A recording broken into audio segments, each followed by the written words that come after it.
کبھی آپ نے سوچا جو آپ آئیز بلنک کرتے ہیں دن میں ہزاروں دفعہ بغیر سوچے سمجھے، اور کئی لوگ ایسے بھی ہیں جو آرٹیفیشل لوبریکنٹ آنکھوں میں ڈالتے ہیں کیونکہ ان کے گلینڈز کام نہیں کرتے، کس کے حکم سے یہ ہو رہا ہے؟ اگر تم اللہ کی نعمتوں کو گننا چاہو تو ہرگز نہیں گن سکو گے۔ انسان بڑا ظالم اور ناشکرا ہے۔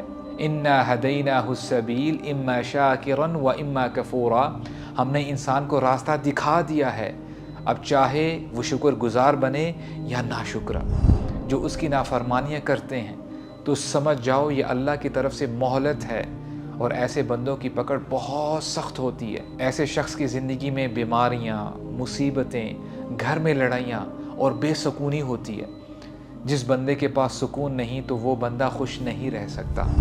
اللہ کے نبی نے فرمایا، میں نے اکثر خواتین کو جہنم میں دیکھا ہے کیونکہ وہ ناشکری کیا کرتی تھیں۔ پوچھا گیا کیا وہ اللہ کی ناشکری کیا کرتی تھی؟ فرمایا وہ اپنے ہسبینڈز کی ناشکری کیا کرتی تھی۔ اور جب کوئی پریشانی یا مصیبت تنگ کرے تو بندہ یہ یاد رکھے کہ مومن کا معاملہ بڑا امیزنگ ہوتا ہے، اس کے ہر کام میں خیر ہے۔ جب انسان اپنا مال، اولاد، بزنس، جاب، گھر، صحت اور باقی سب نعمتیں دیکھتا ہے تو جان لیں یہ سب کچھ اللہ تعالیٰ نے اسے عطا کیا ہے۔ اللہ تعالیٰ فرماتے ہیں وَمَا بِكُم مِّن نِعْمَةٍ فَمِنَ اللَّهِ، تمہارے پاس جتنی بھی نعمتیں ہیں وہ ہماری طرف سے ہیں۔ بندہ یہ اکنالج نہیں کرتا تو اس کے اندر ناشکری آ جاتی ہے۔ کتنی ہی ایسی نعمتیں ہیں جن کے بارے میں اسے خیال تک نہیں رہتا۔ اس کے سر کے اوپر چھت کا ہونا جس سے بندہ اپنے آپ کو چھپاتا ہے، سیفٹی، پروٹیکشن، آزادی سے باہر گھومنا، یہ ایسی نعمت ہے جس کو آج بہت لوگ ترس رہے ہیں۔ کبھی آپ نے سوچا جو آپ آئیز بلنک کرتے ہیں دن میں ہزاروں دفعہ بغیر سوچے سمجھے، اور کئی لوگ ایسے بھی ہیں جو آرٹیفیشل لوبریکنٹ آنکھوں میں ڈالتے ہیں کیونکہ ان کے گلینڈز کام نہیں کرتے، کس کے حکم سے یہ ہو رہا ہے؟ جب آپ کچھ کھاتے یا پیتے ہیں، جیسے ہی وہ حلق سے نیچے اترتا ہے تو آپ کے اندر کا سسٹم ایکٹیو ہو جاتا ہے۔ پروٹینز، فیٹس اور کاربز کا الگ ہو جانا، گلوکوز کو انرجی میں چینج کرنا، اور پھر آپ انرجی پا کر سارے کام کرتے ہیں۔ کون کر رہا ہے یہ سب کچھ؟ آپ کی باڈی میں اپروکسیمیٹلی 37 ٹریلین سیلز ہیں۔ Let me repeat that. A human body has approximately 37 trillion cells، اور ہر سیل کا ایک اسپیسیفک رول ہے، اور وہ منی فیکٹری ہے جس کی وجہ سے انسان زندہ رہتا ہے۔ آپ کے اندر امیون سسٹم ہے جو 24/7 کام کر رہا ہوتا ہے۔ آپ کے ٹی سیلز پوری باڈی میں فلو کرتے ہیں اور دیکھتے ہیں کہ کوئی مسئلہ تو نہیں، اور نہ جانے کتنے وائرسز اور بیکٹیریاز جب آپ کو نقصان پہنچانے کی کوشش کرتے ہیں تو یہی ٹی سیلز ان کو ختم کر دیتے ہیں۔ کون کر رہا ہے یہ سب کچھ؟ وَإِن تَعُدُّوا نِعْمَةَ اللَّهِ لَا تُحْصُوهَا إِنَّ الْإِنسَانَ لَظَلُومٌ كَفَّارٌ، اگر تم اللہ کی نعمتوں کو گننا چاہو تو ہرگز نہیں گن سکو گے۔ انسان بڑا ظالم اور ناشکرا ہے۔ إِنَّا هَدَيْنَاهُ السَّبِيلَ إِمَّا شَاكِرًا وَإِمَّا كَفُورًا، ہم نے انسان کو راستہ دکھا دیا ہے، اب چاہے وہ شکر گزار بنے یا ناشکرا۔ جب انسان اللہ کا شکر ادا نہیں کرتا اور نعمتوں کا غلط استعمال کرتا ہے تو اللہ ایسے لوگوں کو مہلت دیتے ہیں اور نعمتیں بڑھاتے جاتے ہیں، اور یہ بہت بڑی آزمائش ہوتی ہے کہ بندہ یہ سمجھے کہ میں اگر کوئی غلط کام کر رہا ہوتا تو پھر یہ نعمتیں بڑھتی کیوں جا رہی ہیں۔ یہ سوچ تباہی کی طرف لے کر جانے والی ہے۔ ہمارے نبی نے فرمایا علیہ السلام، جب تم دیکھو کہ اللہ اپنے ان بندوں کو نعمتوں سے نوازتے جا رہے ہیں جو اس کی نافرمانیاں کرتے ہیں تو سمجھ جاؤ یہ اللہ کی طرف سے مہلت ہے، اور ایسے بندوں کی پکڑ بہت سخت ہوتی ہے۔ ایسے شخص کی زندگی میں بیماریاں، مصیبتیں، گھر میں لڑائیاں اور بے سکونی ہوتی ہے۔ جس بندے کے پاس سکون نہیں تو وہ بندہ خوش نہیں رہ سکتا۔ شیطان نے اللہ سے وعدہ کیا تھا، اے اللہ اس انسان کی وجہ سے آپ نے مجھے جنت سے باہر نکالا ہے، آپ دیکھیے گا میں ان پر اٹیک کروں گا، آگے سے، پیچھے سے، رائٹ اور لیفٹ سے، اور آپ انسانوں کی اکثریت کو ناشکرا ہی پائیں گے۔ شیطان کا یہ گول ہے کہ ہمیں ناشکری کی طرف لے کر جائے۔ سلف صالحین کہا کرتے تھے جب بھی ہم سے اللہ کی کوئی نافرمانی ہوتی تو ہمیں اس کے اثرات اپنی بیوی، بچوں اور سواری پر نظر آتے۔ ہم برکت کو اٹھتے ہوئے محسوس کرتے۔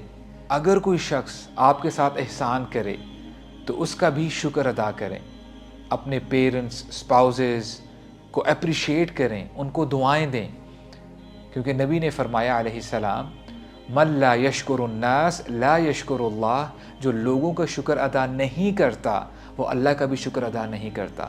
اللہ کے نبی نے فرمایا میں نے اکثر خواتین کو جہنم میں دیکھا ہے کیونکہ وہ ناشکری کیا کرتی تھیں۔ پوچھا گیا کیا وہ اللہ کی ناشکری کیا کرتی تھی؟ فرمایا وہ اپنے ہسبینڈز کی ناشکری کیا کرتی تھی۔ وہ یہ کہ اگر تم ان میں سے کسی ایک کے ساتھ ہمیشہ بھلائی کرو، پھر کبھی اسے کوئی بات پسند نہ آئے تو کہتی ہے میں نے تم سے کبھی کوئی خیر نہیں پائی۔ ایک دفعہ نبی کریم صلی اللہ علیہ وسلم نے معاذ بن جبل سے کہا یا معاذ واللہ انی لأحبک، اے معاذ اللہ کی قسم میں تم سے محبت کرتا ہوں، میں تمہیں نصیحت کرتا ہوں کہ جب تک تمہاری زندگی ہے کبھی بھی فرض نماز کے بعد یہ پڑھنا مت بھولنا، اللہم اعنی علی ذکرک و شکرک و حسن عبادتک، اے اللہ میری ہیلپ فرمائیں کہ میں آپ کا ذکر کر سکوں اچھے طریقے سے اور شکر ادا کر سکوں اور اچھے طریقے سے آپ کی عبادت کر سکوں۔ یہ جان لیں کہ شکر زبان سے اور عمل سے ہوتا ہے۔ جب بھی کچھ کھائے پئیں تو بعد میں یہ دعا ضرور پڑھیں، الحمدللہ الذی اطعمنی ھذا ورزقنیہ من غیر حول منی ولا قوہ، جس کا ترجمہ یہ ہے کہ سب تعریف اللہ ہی کے لیے ہے جس نے مجھے یہ کھانا کھلایا اور مجھے بنا کسی طاقت اور قوت کے یہ رزق عطا فرمایا۔ جو بندہ یقین کے ساتھ یہ دعا پڑھتا ہے تو ہمارے نبی نے فرمایا اس کے سارے گناہ معاف کر دیے جاتے ہیں۔ عائشہ رضی اللہ عنہا فرماتی ہیں کہ رسول اللہ صلی اللہ علیہ وسلم راتوں کو اٹھ کر بڑا لمبا قیام کیا کرتے تھے، اور ایک دفعہ میں نے پوچھ ہی لیا لما تصنع ھذا یا رسول اللہ، اے اللہ کے نبی آپ اتنی محنت کیوں کرتے ہیں؟ فقد غفر اللہ لک ما تقدم من ذنبک وما تأخر، جبکہ اللہ تعالیٰ نے آپ کے اگلے پچھلے سارے گناہوں کو معاف کر دیا ہے۔ تو رسول اللہ نے کیا جواب دیا؟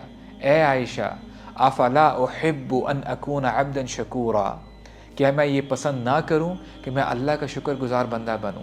تو اس سے پتہ یہ چلتا ہے کہ زبان سے جب بندہ شکر ادا کرے اس کے ساتھ ساتھ اس کی مینیفسٹیشن اس کے عمل میں نظر آنے چاہیے۔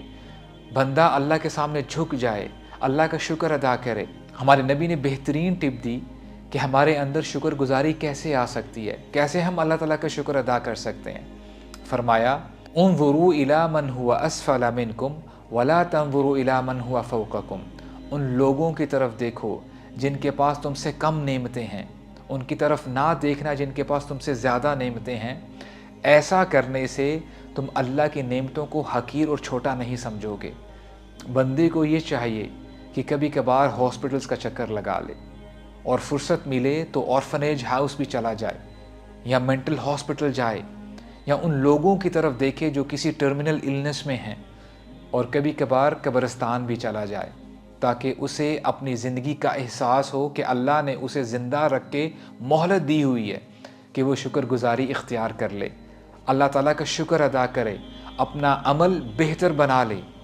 اور جب کوئی پریشانی یا مصیبت تنگ کرے تو بندہ یہ یاد رکھے کہ مومن کا معاملہ بڑا امیزنگ ہوتا ہے، اس کے ہر کام میں خیر ہے۔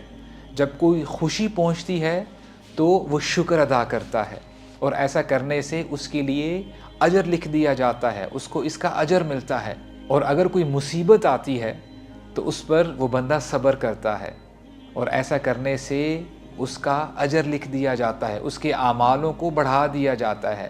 اور یہ جان لیں یہ پریولیج صرف ایمان والوں کے لیے ہے۔ ایمان والوں کو چاہیے شکر اور صبر کا دامن کبھی نہ چھوڑیں۔